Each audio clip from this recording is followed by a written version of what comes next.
Je vous souhaite la bienvenue à cette autre chronique prévention présentée par Promutuelle Assurance Côte-Sud. Mathieu Lebrec, directeur de la prévention, bon matin. Bon matin. Aujourd'hui, on va parler, je ne sais pas pourquoi. Des vacances? Les quoi? Les vacances? Oui, des vacances de la construction. Oui, parce qu'on sait qu'il y a beaucoup de prévention qu'on peut faire durant les vacances, entre autres, simuler une présence. Parce qu'on voit de plus en plus sur les réseaux sociaux, là, que les gens sont partis et qu'ils affichent ça à grande ouverture. On a hâte justement de partir en vacances. On aime ça partager ces beaux moments-là, bon, justement avec les amis, avec la famille. Puis le fait de partager ces informations-là sur les réseaux sociaux, ce que ça fait, c'est qu'il n'y a pas juste nos amis et notre famille qui le sait. Tout le monde va savoir qu'on est parti en vacances. On peut être parti 2 semaines en vacances dans le nord du Québec. Ça veut dire quoi? Ça veut dire qu'on n'est pas chez nous. Donc, à ce moment-là, ça peut être une invitation aussi pour les voleurs ou les malfaiteurs qui pourraient faire justement des méfaits à notre domicile. Donc, une petite retenue par rapport à ce qu'on va publier sur les réseaux sociaux. Ça peut être par message, justement, privé avec nos amis, nos proches. On ne dit pas de ne pas communiquer avec nos proches, mais de faire attention à ce qu'on va mettre sur les réseaux sociaux. Signaler une présence, c'est que dans notre maison, justement, on va être, justement, les lumières vont s'ouvrir, vont se fermer. Il va y avoir de la vie. Il y a des produits aujourd'hui qui nous offrent cette facilité-là. Tout à fait. Fait qu'il va y avoir de la vie. Le but, c'est de simuler un peu cette présence-là. Donc, souvent, il y a des minuteries. Maintenant, je pense que tout peut être pratiquement programmé avec notre cellulaire, justement, faire ouvrir les lumières, fermer les lumières. Donc, utiliser ces outils technologiques-là pour, justement, simuler cette présence-là. On va demander aussi à quelqu'un de confiance de venir faire une tournée de notre maison. Ramasser le courrier, ramasser les journaux. Donc, jusque-là, le but, c'est que s'il y a une pile de journaux en face de notre porte, bien là, probablement qu'on n'est pas là depuis quelques jours. Il n'y a pas grand monde dans la maison. Hein? Puis nous autres, peut-être qu'on le remarque moins, mais ceux que là, leur carrière est de voler ou de faire des méfaits, bien, eux vont avoir l'œil plus attentif, justement, par rapport à ces petits signes-là. Par la suite, verrouiller et ranger. Donc, on verrouille tout ce qui est porte, tout ce qui est fenêtre, autant de la maison que du garage, que du cabanon. On va ranger les accessoires qui ne seront pas utilisés. Par exemple, le barbecue, c'est les chaises de patio, les tables de patio. Donc, à ce moment-là, on peut en ranger le plus possible. Même chose, on parle pour le vol, mais ça peut être pour le vent aussi. S'il y a des épisodes de vent, de pluie importante, on essaie de garder ça en tête pour justement venir serrer ces objets-là. Si on a un système d'alarme, on s'assure de le mettre en fonction, justement, également. Et puis, les clés cachées sous le pot de fleurs, dans la petite boîte aux lettres, bien, les voleurs le savent également que c'est souvent les fameuses cachettes, justement, habituelles des clés. Donc, à ce moment-là, ça serait soit de les donner à quelqu'un de confiance, justement, ou puis d'éviter de les cacher dans ces endroits-là qui sont plus faciles, justement, à détecter. Au niveau des objets de valeur maintenant, tout ce qui est objet de valeur, bijoux, les documents importants, matériel électronique, ce qu'on est capable de serrer, de le cacher encore là, c'est le mieux à faire. Caché où?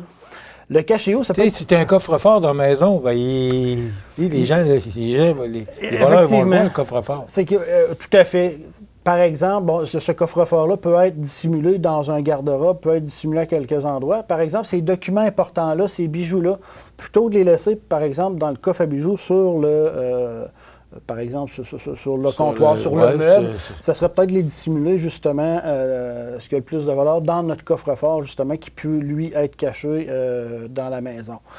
À la limite, il y a des coffrets de sécurité dans les institutions financières là, qui pourraient être utilisés pour mettre des objets de valeur ou de l'argent qu'on va conserver à la maison. On parle aussi du burinage de certains objets de valeur qui peut être intéressant aussi, justement, pour faciliter l'identification puis le travail des policiers, le cas échéant. Les dégâts d'eau, les fameux dégâts d'eau, ce qui est la plus grande cause de réclamation, justement, au Québec. Si on revient de vacances après 2 semaines, puis qu'il y a eu un dégât d'eau dans notre maison, bien, ça va couler pendant 2 semaines. Souvent, c'est des choses qui peuvent arriver. Donc, on garde ça en tête. On fait les vérifications, comme on a parlé dans les chroniques précédentes. Donc, vérifier tout ce qui est, les boyaux de laveuse, tous les différents types de boyaux. S'assurer de vérifier tous ces pièces-là avant de partir. Puis, à la limite, fermer l'entrée d'eau, justement, de la résidence pour éviter, justement, que s'il y ait une fuite un problème, justement, que ça ne coulera pas pendant 2 semaines. Puis s'assurer justement d'avoir fait toutes ces vérifications-là, puis ces petits correctifs-là. Là, on est à la dernière minute. C'est pour ça qu'on va dire, normalement, comme les chroniques qu'on faisait ce printemps, justement, notre tournée, si on veut, printanière, de vérifier là, bien, si ça a été fait là, bien, probablement déjà qu'on a une partie du travail qui est déjà fait.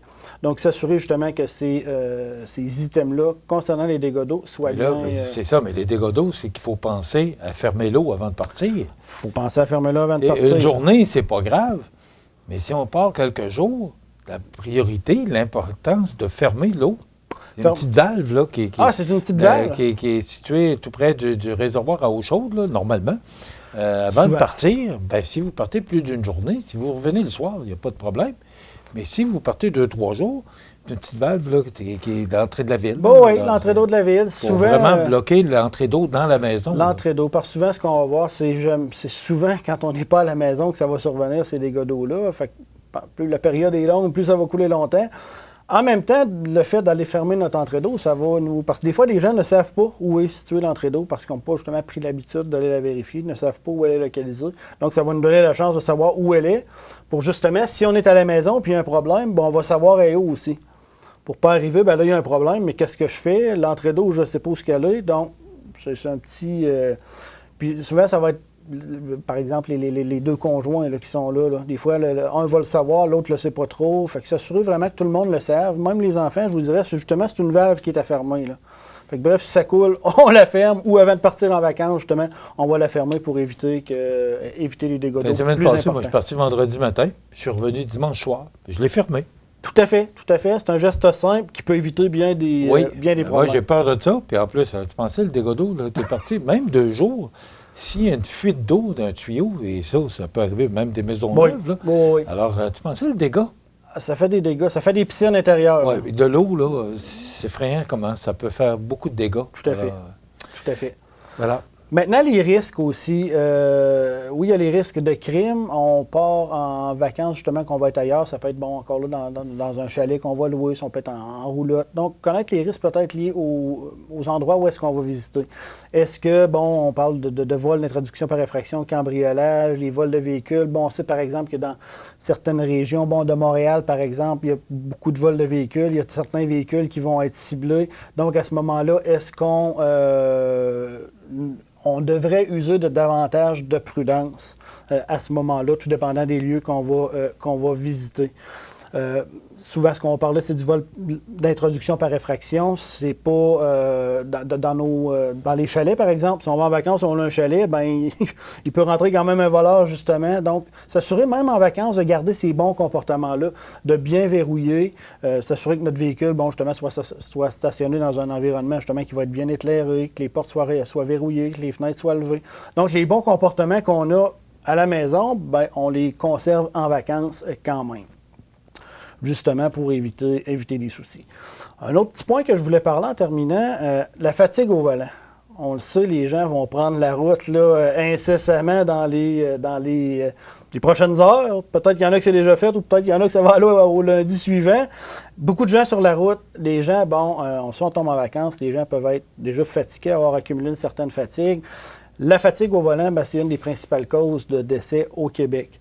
Chaque année, on va dire qu'elle est la cause de plus d'une fois sur 5 dans l'ensemble des accidents provoqués, causant la mort. Donc, dans un cas sur 5, c'est la fatigue qui va être en cause. Chaque année, on parle en moyenne, 87 personnes vont décéder, puis 7111 personnes vont être blessées dans des accidents liés à la fatigue au volant. Et ça, c'est que durant la période de vacances? En fait, ça, c'est annuellement pour la fatigue au volant, mais pendant la période de vacances, la fatigue accumulée, le stress, là, on a envie de partir. Hein? On a hâte, justement, de partir en vacances. Donc, encore là, apporter attention.